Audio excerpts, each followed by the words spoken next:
Bismillahirrahmanirrahim. A. Pengertian teori belajar sosial. Teori belajar sosial menekankan pada perubahan perilaku sosial yang didapatkan dari proses mengamati atau meniru orang lain. Albert Bandura merupakan salah satu tokoh utama yang mengembangkan teori belajar sosial. Dalam teori ini, Bandura menekankan pentingnya mengamati, mencontoh, dan meniru perilaku, sikap, dan reaksi emosional orang lain dalam proses belajar. Teori belajar sosial Bandura pada tahun 1977 setuju dengan pendapat teori belajar behavioristik tentang perubahan perilaku yang dipengaruhi faktor dari luar dan stimulus. Tapi ada dua hal lain yang ditambahkan dalam teori ini, di antaranya proses pengendalian pengetahuan terjadi antara rangsangan dan tanggapan. Perilaku dipelajari dari lingkungan melalui proses pengamatan. Menurut Bandura, lingkungan memang membentuk perilaku seseorang dan sebaliknya, perilaku membentuk lingkungan. Dengan kata lain, ada proses di mana dunia dan perilaku seseorang saling mempengaruhi. Bandura juga melihat bahwa kepribadian seseorang merupakan hasil dari interaksi antara tiga hal, yaitu lingkungan, perilaku, dan proses psikologi seseorang.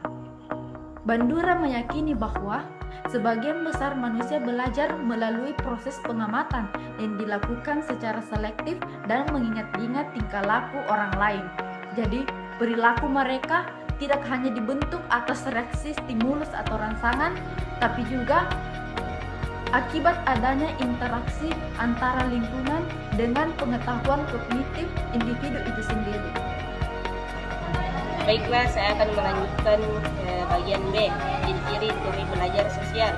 Seperti yang disebutkan sebelumnya, teori belajar sosial mirip dengan teori belajar behavioristik supaya bapak dan ibu guru bisa membedakan. Coba perhatikan ciri-ciri pembelajaran pemodelan berikut ini. 1. Fokus utama pembelajaran adalah pengamatan dan peniruan. 2. Tingkat laku model. Contoh bisa dipelajari melalui bahasa, keadaan, nilai, dan lain-lain.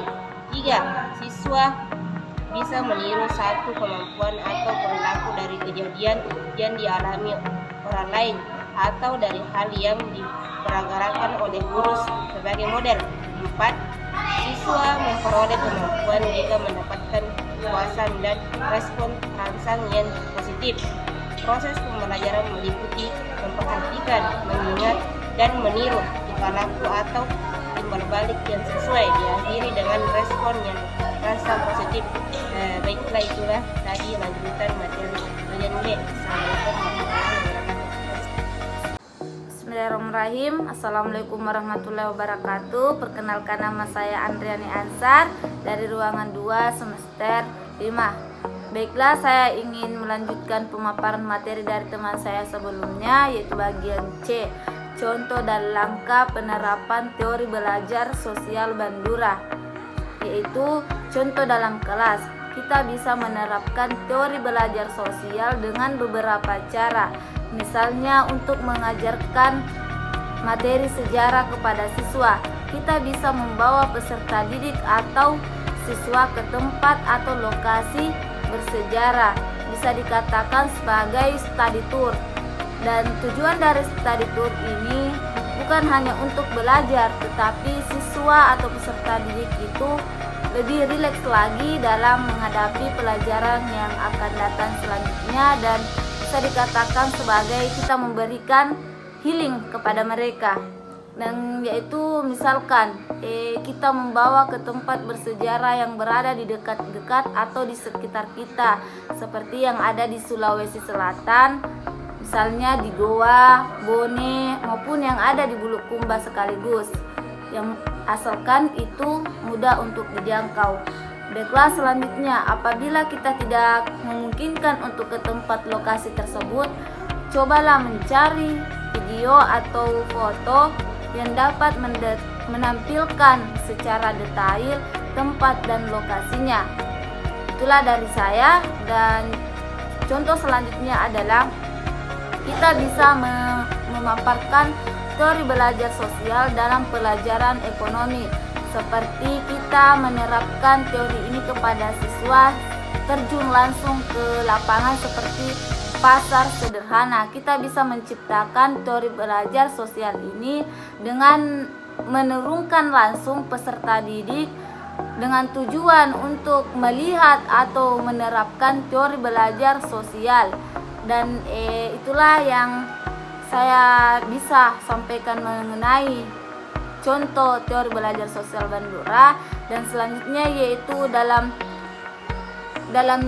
contoh ini diambil 4 kesimpulan. Di antaranya adalah yang pertama perhatian, yang kedua representasi, yang ketiga peninjauan tingkah laku atau peniruan tingkah laku, dan yang terakhir adalah motivasi.